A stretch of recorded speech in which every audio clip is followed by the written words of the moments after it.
Brought to you by V-Guard, co-powered by Sensodyne and Vimal. ಬಾಯಲ್ಲಿ ಹೇಳಿ ಕೇಸರಿ. Co-sponsored by Saptagiri NPS University.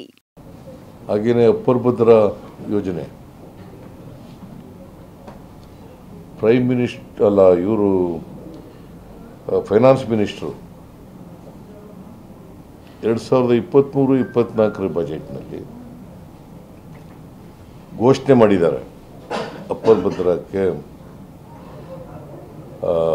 5,300 ಕೋಟಿ ಕೊಡ್ತೀವಿ ಅಂತ 23-24 ಆರ್ಥಿಕ ವರ್ಷದಲ್ಲಿ.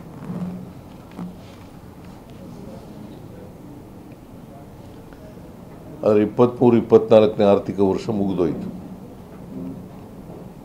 ಇದು ತಗೊಳ್ಳೋಣ. ಇದು ಇನ್ವರ್ಟರ್ ಎಸಿ. ನೀವು ಗ್ಯಾಮ್ಲರ್ ಅಲ್ವಾ? ಗ್ಯಾಮ್ಲರ್ ಜೂಜಾಡ್ತಿರಲ್ವಾ? ನೀವು ಜೂಜಾಡ್ತೀರಾ? ಇಲ್ಲ, ಯಾರು ಏನು ಹೇಳಿದ್ರು ಅಂತ ನೀನು ಎಷ್ಟು ಕಾಸ್ಟ್ಲಿ ಹಾಗೂ ಡೆಲಿಕೇಟ್ ಎಸಿ ತಗೊಂಡು ಸ್ಟೆಬಿಲೈಸರ್ ತಗೊಳ್ಳಿಲ್ಲ ಅಂದ್ರೆ ಇದು ಜೂಜಾಟ ತಾನೇ. ಒಂದೇ ಫ್ಲಕ್ಚುಯೇಷನ್ ಗೆ ನಿಮ್ಮ ಇನ್ವರ್ಟರ್ ಎಸಿಯ ಪಾರ್ಟ್ಸ್ ಡ್ಯಾಮೇಜ್ ಆಗಬಹುದು. ಅದನ್ನು ವಿ-ಗಾರ್ಡ್ ಉಪಯೋಗಿಸಿ ಸುರಕ್ಷಿತವಾಗಿರಿಸಿ. V Guard, India's number 1 stabiliser. ₹1 ಬಿಡುಗಡೆ ಮಾಡಿಲ್ಲ. ಅದಕ್ಕೆ ನಿಮ್ಮ ಸರ್ಕಾರದಿಂದ, ರಾಜ್ಯ ಸರ್ಕಾರದಿಂದ ಟೆಕ್ನಿಕಲ್ ಪ್ರಾಬ್ಲಮ್ ಇದೆ, ಇನ್ಅಡಕ್ವೇಟ್ ಟೆಕ್ನಿಕಲ್ ಪ್ರಾಬ್ಲಮ್ ಇದೆ ಅಂತ ಉಪಯೋಗಿಸಿದ್ದಾರೆ ಪದ. ಇನ್ಅಡಕ್ವೇಟ್ ಪ್ರಾಬ್ಲಮ್. ಆ ಥರದ್ದೇನು ನಮಗೆ ತಿಳಿಸೂ ಇಲ್ಲ, ಆ ಥರದ್ದು ಇಲ್ಲವೂ ಇಲ್ಲ. ನಾವು ಪತ್ರ ಬರೆದಿದ್ದೀನಿ, ಫೈಲ್ ಎಲ್ಲ ಮೂವ್ ಮಾಡಿದ್ದೀವಿ.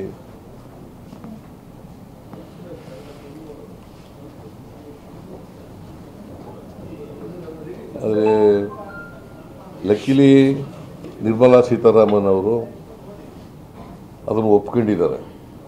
5,300 ಕೋಟಿ ಕೊಡ್ತೀವಿ ಅಂತ ಏನು ಬಜೆಟ್ನಲ್ಲಿ ಹೇಳಿದ್ರು, ಅದನ್ನು ಒಪ್ಕೊಂಡಿದ್ದಾರೆ.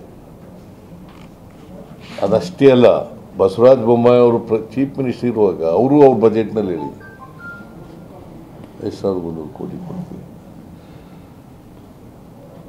ಮತ್ತು ರಾಷ್ಟ್ರೀಯ ಯೋಜನೆ ಅಂತ ಘೋಷಣೆ ಮಾಡಬೇಕು ಅಂತೇಳಿ ಮೊದಲಿನಿಂದ ಒತ್ತಡ ಇದೆ. ಬಸವರಾಜ ಬೊಮ್ಮಾಯಿ ಕೂಡ ಅದನ್ನು ರೀಟ್ರೇಟ್ ಮಾಡಿದ್ದಾರೆ. ನ್ಯಾಷನಲ್ ಪ್ರಾಜೆಕ್ಟ್ ಮಾಡಬೇಕು ಅಂತ.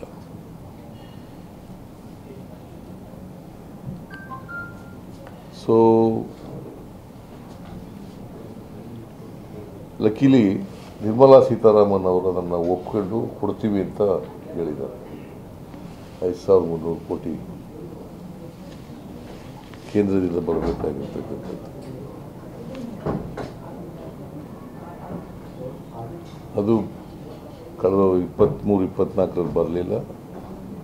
ಈಗ ಅದು ಕೊಡಲಿಕ್ಕೆ ಅಡ್ಮಿಟ್ ಮಾಡ್ಕೊಂಡಿದ್ದಾರೆ, ಕೊಡ್ತಾರೆ ಅಂತಕ್ಕಂಥ ಆಶಾಭಾವನೆ ಇಟ್ಟಿದ್ದೀವಿ.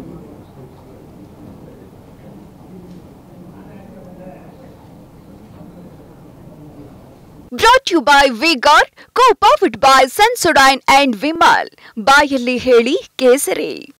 Co-sponsored by Saptagiri NPS University.